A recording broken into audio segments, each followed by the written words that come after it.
தாய் தமிழ் உறவுகளுக்கு வணக்கம். ரசிகர் மன்ற தலைவருக்கு அமைச்சர் பதவி வழங்கினார். ரசிகர் மன்ற தலைவருக்கு அமைச்சர் பதவி வழங்கினார் என்ற தலைப்பில் இந்த காணொளியை காண்கிறோம். தமிழ்நாடு முதலமைச்சராக மு.க. ஸ்டாலின் 2021ஆம் ஆண்டு பதவியேற்றார். அவரது அமைச்சரவையில் அன்பில் மகேஷ் பொய்யாமொழி என்பவர் அமைச்சராக பதவியேற்றார். இவர் யார் என்று சொன்னால் அன்பில் தர்மலிங்கம் அவர்களுடைய பேரன், அன்பில் பொய்யாமொழி அவர்களுடைய மகன் ஆவார்.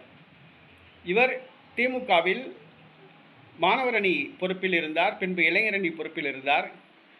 உதயநிதி திரைப்படத்தில் நடித்தபோது உதயநிதி ரசிகர் மன்றத்தின் தலைவராக அன்பில் மகேஷ் பொய்யாமொழி இருந்தார். உலகம் முழுவதும் உதயநிதி ரசிகர் மன்றங்களை உருவாக்கினார். 2021ஆம் ஆண்டு நடைபெற்ற தமிழக சட்டசபை தேர்தலில் திருவெரும்பூர் தொகுதியில் போட்டியிட வாய்ப்பு வழங்கினார் மு.க. ஸ்டாலின். வெற்றி பெற்றார்.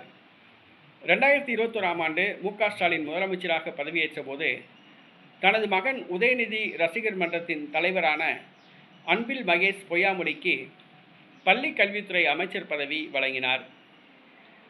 உதயநிதி, அன்பில் மகேஷ் பொய்யாமொழி 2 பேரும் இணைபிரியாத தோழர்கள் என்பது குறிப்பிடத்தக்கது. 5 ஆண்டு காலம் பள்ளி கல்வித்துறை அமைச்சராக இருந்தார்.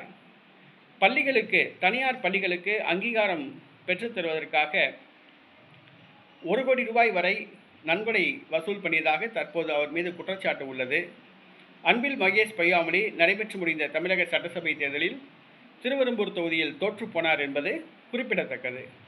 2021ஆம் ஆண்டு நடைபெற்ற தமிழக சட்டசபை தேர்தலில் வெற்றி பெற்று முதலமைச்சராக பதவியேற்ற மு.க. ஸ்டாலின் உதயநிதி ஸ்டாலின் ரசிகர் மன்ற தலைவரான திருவெரும்பூர் தொகுதி சட்டமன்ற உறுப்பினர் அன்பில் மகேஷ் பொய்யாமொழியை அமைச்சராக்கினார் என்பது குறிப்பிடத்தக்கது. அவர் ரசிகர் மன்ற தலைவர் என்ற ஒரே காரணத்துக்காக அமைச்சர் பதவி வழங்கப்பட்டது.